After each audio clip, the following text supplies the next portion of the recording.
আমি স্বপ্নে দেখলাম হাটহাজারী মাদ্রাসায় দাওরায়ে হাদিসের ক্লাস হচ্ছে।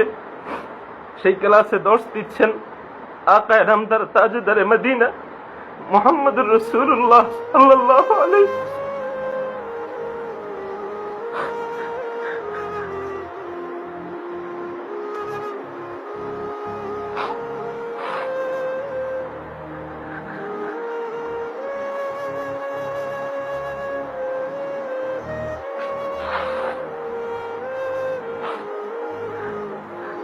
তো হুজুর আকরাম সাল্লাল্লাহু আলাইহি ওয়াসাল্লাম ক্লাস করাচ্ছিলেন।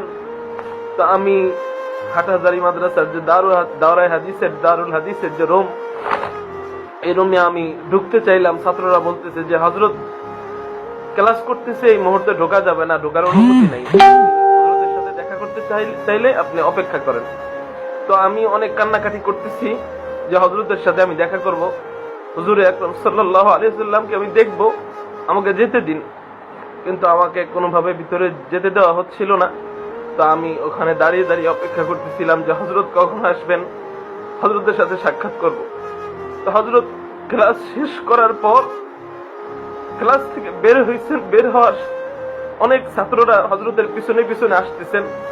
তো বের হয়ে সাথে সাথে আমার হাত ধরে ফেললেন। এই জিনিসটা আমার সঠিকটা মনে নাই যে হযরত আমার হাত ধরে ফেললেন নাকি আমি হযরতের হাত ধরে ফেললাম। তবে যতটুকু মনে পড়ে আমার যে হযরত আমার হাত ধরে ফেললেন। হাত ধরে ফেলার পর আমি হযরতকে সালাম দিলাম। মুআনাকা করার সুযোগ পাই নাই, ওখানে অনেক মানুষ জড়ো ছিল স্বপ্নের ভিতরে। তো আমি সালাম দিলাম হযরতকে। সালাম দেওয়ার পরে হযরতও সামনে আগাচ্ছে, আমিও সামনে আগাচ্ছি। হযরত আমার হাত ধরা অবস্থায় আমার হাত এভাবে ধরে রাখছেন। তো হযরতও সামনে আগাচ্ছেন, আমিও সামনে আগাচ্ছি।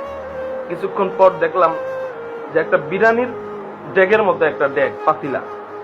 তো এই বিরানির পাতিলার থেকে হযরত একটা গোস্তের টুকরা উঠিয়ে খেলেন। আমাদের আকায়ে নামদার তাজদারে মদিনা সরকারে তো গোস্ত অর্ধেক খেলেন।